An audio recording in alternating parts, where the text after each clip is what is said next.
لنکن ان کے قیام کے دوران میرے بھائی کی دلچسپیاں بڑھ گئیں۔ وہ برطانوی میوزیم لائبریری کے ممبر بن گئے اور اپنا بیشتر وقت مختلف موضوعات کی کتابیں پڑھنے میں گزارنے لگے۔ اتوار کے دن وہ ہائیڈ پارک جا کر وہاں کے مقرروں کی تقریریں سنا کرتے۔ ان کی بے ربط اور غیر ذمہ دارانہ قسم کی باتیں سن کر وہ بہت محظوظ ہوتے اور سامعین کی رواداری اور ضبط سے بھی متاثر ہوتے۔ ہاؤس آف کامنز میں بھی وہ باقاعدگی سے جایا کرتے تھے، جہاں وہ مشہور ممبران گلیڈسٹون، چیمبرلین اور بلفور کی تقریریں بڑی دلچسپی سے سنا کرتے تھے۔ بونسرڈ ان کا پسندیدہ مطالعہ بن گیا۔ وہ کوئی شورش انگیز خطیب نہیں بننا چاہتے تھے اور انگریزی کو اپنے اظہار کے لیے استعمال کرتے تھے۔ برِ صغیر کے سامعین ابھی انگریزی زبان سے آشنا نہیں ہوئے تھے۔ اس کے باوجود تحریک پاکستان کے دور میں لوگ ہزاروں کی تعداد میں ان کے جلسوں میں شرکت کیا کرتے تھے، اور اس کی واحد وجہ یہ تھی کہ ان کا پیغام ان کے حامیوں کے ذریعے لوگوں تک پہنچ چکا تھا یا کانگریسی اخبارات کے ذریعے پہنچا تھا جو محمد علی پر تنقید کرتے تھے۔ انگریزی میں منعقد ہونے والے پارلیمانی مباحثوں میں محمد علی بسا اوقات بہت جوشیلی اور ولولہ انگیز تقریریں کیا کرتے تھے۔ جاسوس محنت کی بدولت انہوں نے 2 سال کے بعد وکالت کا امتحان پاس کر لیا۔ 18 سال کی عمر میں وہ ایشیا کے انتہائی کم عمر طالب علم تھے جس نے وکالت کے امتحان میں کامیابی حاصل کی تھی۔ ویسے ابھی لندن میں ان کا کچھ عرصے مزید قیام ضروری تھا تاکہ وہ وکیل کی وگ اور گاؤن، جو کہ وکیل کے منصبی لباس کا جز ہوتے ہیں، حاصل کر سکیں۔ انہوں نے لندن میں مقیم ہندوستانی طلباء کی سرگرمیوں میں بھی حصہ لیا۔ جس سال وہ لندن آئے تھے ان دنوں وہاں ہندوستانی طلباء میں کافی جوش اور ولولہ پایا جاتا تھا۔ اس کی وجہ یہ تھی کہ بمبئی کے ایک کہنہ مشق پارسی رہنما دادا بھائی نوروجی، جو کہ لندن میں کئی سال سے ایک کاروباری کی حیثیت سے مقیم تھے، ان دنوں وسطی فنس بری کے حلقے سے ہاؤس آف کامنز کے لیے انتخاب لڑ رہے تھے۔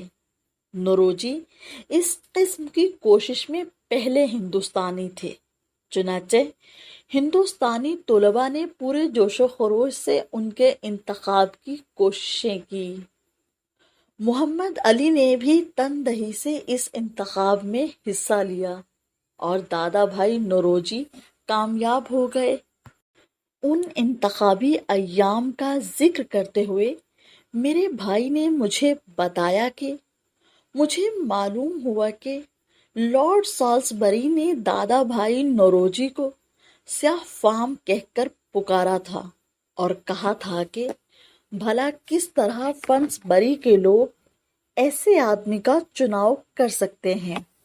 جب وہ لوگ دادا بھائی کو کالا آدمی کہہ کر پکار سکتے تھے تو میری رنگت تو اور بھی سیاہ تھی۔ اگر برطانوی سیاستدانوں کی یہی ذہنیت تھی تو پھر ہمارا ان کے ساتھ گزارا مشکل ہی تھا۔ اس دن سے میں ہر قسم کی رنگت اور نسلی امتیاز کا سخت مخالف ہوں۔ میں نے دادا بھائی کی حمایت شروع کر دی۔ خوش قسمتی سے وہ 3 ووٹ کی اکثریت سے جیت گئے، گو کہ یہ اکثریت بہت معمولی تھی، تاہم لندن میں مقیم ہمارے طلباء کی خوشی کی انتہا نہ تھی۔ عام گیلری میں بیٹھ کر جب میں نے دادا بھائی کی پہلی تقریر سنی تو میں بہت خوش ہوا۔ دادا بھائی نے اپنی تقریر میں کہا کہ انہیں انگریزوں کی آزادی تقریر کی خوبی بہت پسند آئی تھی، اور آج وہ بھی ایک ہندوستانی کے طور پر اس حق سے فائدہ اٹھا رہے تھے اور اپنے ہم وطنوں کے لیے انصاف کے طالب تھے۔ انہوں نے یہ بات بہت درست کہی تھی کہ آزادی اظہار کے بغیر ایک قوم اس گلاب کے پودے کی مانند ہے جسے نہ دھوپ نصیب ہو اور نہ تازہ ہوا۔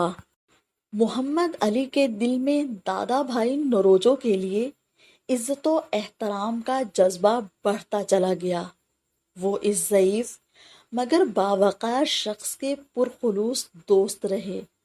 ان دونوں نے آئندہ اکٹھے مل کر آزادی کے لیے ناقابل فراموش خدمات انجام دینی تھی۔ میرے بھائی کو ہندوستانی طلباء سے اس بات کی شکایت تھی کہ لندن میں ان کا باہمی اتفاق اور ربط نہ تھا۔ ان کا خیال تھا کہ وہ سب اپنے مسلک کے لیے ایک تعمیری اور مؤثر کردار اس وقت تک ادا نہ کر سکتے تھے جب تک وہ آپس میں ایک ادارے کی صورت میں منظم نہ ہو جائیں اور ان کا اپنا علیحدہ پلیٹ فارم نہ ہو۔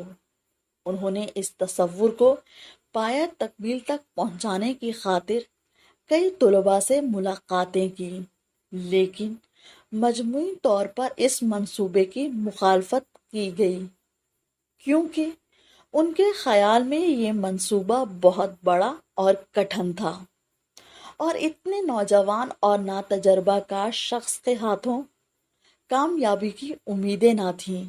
بہرحال یہ تجویز ان کے ذہن میں بیٹھ گئی، اور جب وہ 1913 میں کسی غیر معروف حیثیت کی بجائے ایک نامور رہنما کے طور پر انگلستان پہنچے تو ہندوستانی طلباء رہنمائی اور مشورے کے لیے ان کے پاس آئے، اور ہندوستانی طلباء کا ایک جلسہ کنگسٹن ہال میں منعقد کروایا جس میں ایم اے جناح نے، جیسا کہ اب وہ اس نام سے مشہور ہو چکے تھے، خطاب کرنا تھا۔